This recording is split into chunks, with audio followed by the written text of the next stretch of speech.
আসসালামু আলাইকুম এভরিওয়ান। আশা করি আপনারা সবাই ভালো আছেন। আলহামদুলিল্লাহ আমি আল্লাহর রহমতে ভালো আছি। আজকে দিন আপনাদের দেখানোর চেষ্টা করব এবং ভালোভাবেই দেখানোর চেষ্টা করব যে মোটামুটি আবহাওয়ার পরিস্থিতিটা এই মুহূর্তে কেমন রয়েছে। যদিও বা ভয়াবহ পরিস্থিতি দেখাচ্ছে আবহাওয়া অফিস থেকে এমনটা জানিয়েছে, তবে আমরা আপনাদের সরাসরি স্যাটেলাইটের সাহায্যে অর্থাৎ বেন্টা স্কাইয়ের মাধ্যমে 3D ভাবে দেখাতে চলেছি যে আসলে আবহাওয়ার লাস্ট আপডেটটা কীরকম এবং আগামীকালকে অর্থাৎ 22 এপ্রিল 2024 কেমন থাকতে যাচ্ছে আবহাওয়া। এবং আগামীকালকে আমি আবারও বলছি সোমবার 22 এপ্রিল 2024 সঠিক তথ্যটাই আপনাদের দেখানোর চেষ্টা করব এবং অগ্রিম আভাস দেওয়ার চেষ্টা করব, অর্থাৎ আগামী এই সপ্তাহের মধ্যে ঠিক কোথায় কীরকম আবহাওয়া থাকতে যাচ্ছে এবং আসলে ঘূর্ণিঝড় বা বৃষ্টিপাতের তেমন কোনো সম্ভাবনা আছে কিনা বিস্তারিত দেখানোর চেষ্টা করব।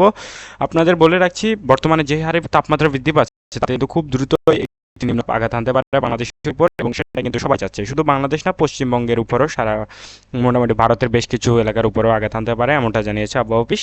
তবে আপনাদের বিস্তারিত জানাবো। যারা পশ্চিমবঙ্গ থেকে দেখছেন তাদেরকেও ধন্যবাদ এবং অবশ্যই আমাদের চ্যানেলটা সাবস্ক্রাইব করে রাখবেন যদি আপনি আবহাওয়া রিলেটেড ভিডিও চান। আমরা যদি প্রথমে একটু কথা বলি তাহলে সেটা বলতে হবে যে তাপমাত্রা নিয়ে, কারণ যে হারে তাপমাত্রা বৃদ্ধি পাচ্ছে তাতে মানুষের নাজেহাল অবস্থা। সো এখানে দেখতে পাচ্ছেন তাপমাত্রা মোটামুটি আগামীকালকে যদি আমরা দিনের শুরুর বেলায় দেখি অর্থাৎ ঠিক 6টা নাগাদ, তাহলে আপনারা দেখতে পাবেন যে মোটামুটি আশপাশের প্রায় প্রত্যেকটা এলাকাতেই স্বাভাবিক তাপমাত্রা থাকবে 27 থেকে 28 ডিগ্রি সেলসিয়াস, কোথাও কোথাও 26 ডিগ্রি দেখা যাচ্ছে। তবে আগামীকালকে রংপুর বগুড়া সিলেট এরপর চট্টগ্রামের বেশ কয়েকটি অঞ্চল, তবে রংপুর এবং সিলেটে মোটামুটি কম তাপমাত্রা থাকবে দিনের শুরুতে। দিনাজপুর, সাদিপুর, রংপুর, বগুড়া, নওগাঁ এরপর 3, 4, 5, 6টি এলাকাতে একটু কম তাপমাত্রা থাকবে। যদিও বা আমরা দেখতে পাই রাজশাহী অঞ্চলে একটু বেশি তাপমাত্রা, তবে আগামীকালকে দিনের শুরুতে একটু কম দেখা যাবে। তবে সিলেট অঞ্চলে তুলনামূলকভাবে একটু কম তাপমাত্রা আমরা লক্ষ্য করছি বছরের শুরু থেকেই, কারণ সেখানে একটু ঝড় বৃষ্টির প্রবণতা রয়েছে।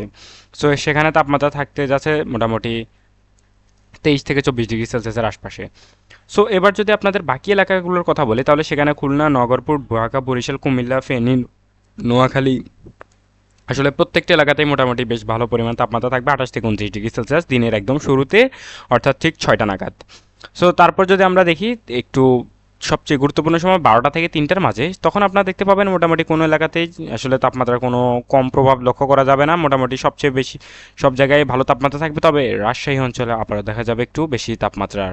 আমরা যদি দেখতে পাই তাহলে এখানে দেখতে পাচ্ছেন পাবনা, সিরাজগঞ্জ, বগুড়া, নওগাঁ, রাজশাহী, নবাবগঞ্জ এই 4 থেকে 5টি এলাকাতে মোটামুটি 38 ডিগ্রি সেলসিয়াসের আশপাশে তাপমাত্রা অনুভূত হবে। সো এরপর যদি আপনাদের আমরা একটু পরবর্তী অর্থাৎ সন্ধ্যার দিকে যদি যাওয়ার চেষ্টা করি তাহলে আপনারা দেখতে পাবেন মোটামুটি যে সন্ধ্যার দিকেও কিন্তু তাপমাত্রাটা বজায় থাকবে 37 থেকে 38 ডিগ্রি সেলসিয়াস। সো মোটামুটি এরকমই আবহাওয়া তাপমাত্রা থাকবে, অর্থাৎ কোনো তাপমাত্রা তেমন কোনো কমের সম্ভাবনা দেখছি না এবং কোথাও তেমন কোনো বৃষ্টির সম্ভাবনা নেই। বৃষ্টি নিয়ে আমরা একটু পরেই আসছি যদিও বা।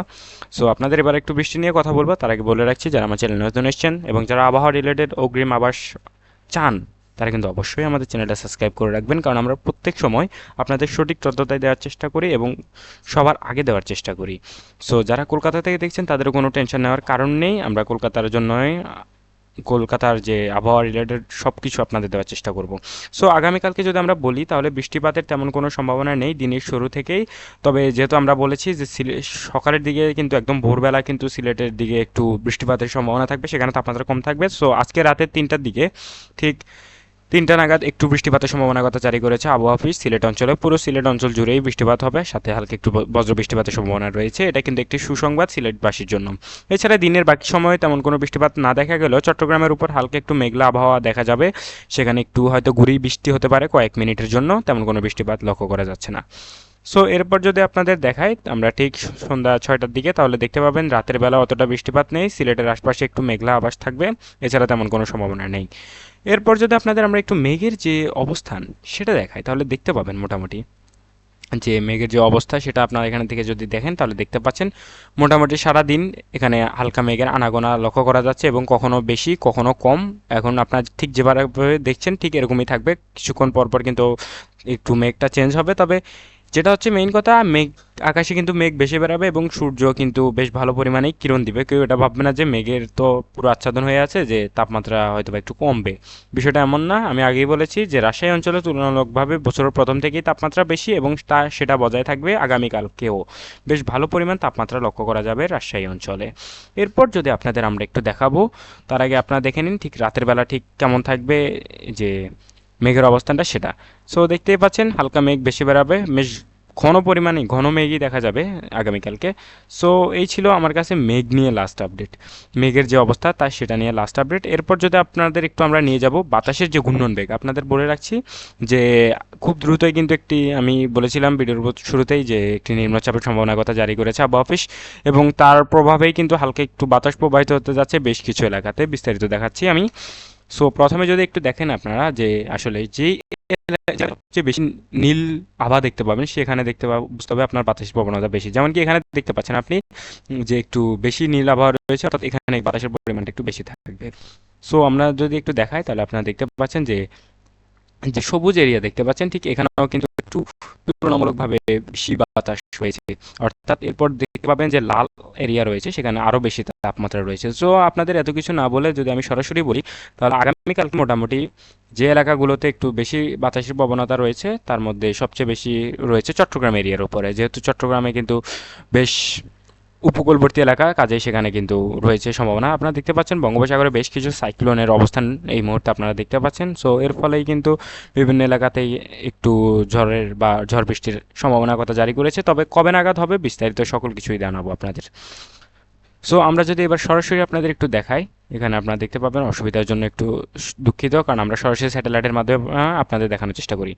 সো প্রথমে যদি একটু কথা বলা যাক, এখানে দেখতে পাচ্ছেন যে আমরা কথা বলছিলাম যে ঠিক বাতাসের প্রবণতা নিয়ে। সো আসলে আপনারা মাঝে মধ্যে একটু স্যাটেলাইটের কানেকশনটা একটু সমস্যা হয়, যার ফলে কিন্তু আমরা 3D ভাবে যেহেতু দেখাচ্ছি তাতে একটু অসুবিধা হয় মাঝে মধ্যে। সো এখানে আপনারা দেখতে পাচ্ছেন যে বাতাসের প্রবণতা, তাহলে এখানে দেখতে পাবেন, এবার আমি ইন্ডিকেট করে দিচ্ছি একদম সরাসরি। ঠিক নিচের অংশ থেকে আপনারা দেখতে পাচ্ছেন যে কিছুটা বাতাস ঠিক এভাবে প্রবাহিত হয়ে বাংলাদেশের ভিতরে ঢুকছে এবং কিছুটা বাতাস পশ্চিমবঙ্গের মধ্যে ঢুকছে, যেমন কি পশ্চিমবঙ্গের কারাকপুর, কলকাতা, রায়দিঘি, দুর্গাপুর এই এলাকাগুলোর মধ্যে দিয়ে ঢুকছে এবং কিছুটা বাতাস বাংলাদেশের রাজশাহী অঞ্চলের মধ্যে দিয়ে বেরিয়ে যাচ্ছে। সো মোটামুটি এমনই থাকবে, তবে কক্সবাজারে আগামীকালকে তুলনামূলকভাবে একটু বাতাসের প্রভাব কম লক্ষ্য করা যাচ্ছে, এমনটা জানিয়েছে আবহাওয়া অফিস। তো আপনারা দেখতেই পাচ্ছেন ঠিক বাতাসের প্রবণতাটা ঠিক কেমন থাকবে আগামীকালকে। অর্থাৎ বাংলাদেশের মধ্যে যদি আমি সরাসরি বলি তাহলে দেখতে পাবেন বাংলাদেশের খুলনা, বরিশাল, তারপরে সুন্দরবন এই এলাকাগুলোর মধ্যে দিয়ে, এছাড়াও কিন্তু ফেনী, নোয়াখালী, তারপরে কুমিল্লা এই এলাকাগুলোর মধ্যে দিয়ে বাংলাদেশে বাতাসটা প্রবাহিত হবে এবং কিছুটা বাতাস কক্সবাজারের মধ্যে দিয়ে প্রবাহিত হয়ে ঠিক বাংলাদেশের বাইরে আবার বেরিয়ে যাবে চট্টগ্রামের মধ্য দিয়েই।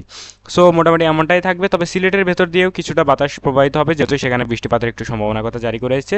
অর্থাৎ ভারত থেকে একটু বাতাস, হালকা একটু বাতাস বাংলাদেশের সিলেট অঞ্চলের মধ্যে দিয়ে প্রবেশ করবে এবং প্রবেশ করে সেটা কিন্তু উত্তরাঞ্চলের দিকে প্রবাহিত হবে, অর্থাৎ ময়মনসিংহ, বগুড়ার দিকে চলে যাবে।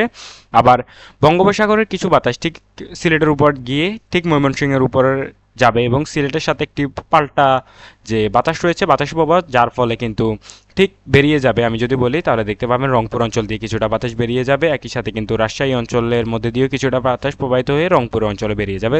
সো টোটাল যদি আমি কথা বলি তাহলে আপনারা দেখতে পাবেন ময়মনসিংহ অঞ্চলে একটু তুলনামূলকভাবে বেশি বাতাস থাকবে, চট্টগ্রাম, কক্সবাজার, ফেনী, নোয়াখালী, বরিশাল, খুলনা এই এলাকাগুলোর উপর একটু বেশি বাতাস থাকবে। একই সাথে পশ্চিমবঙ্গের রায়দিঘি, তারপরে কলকাতা, কারাকপুর এই তিনটি এলাকাতে একটু বেশি বাতাস প্রবাহিত হবে আগামীকালকে, এমনটা জানিয়েছে আবহাওয়া অফিস। সো এই ছিল আমার কাছে লাস্ট আপডেট।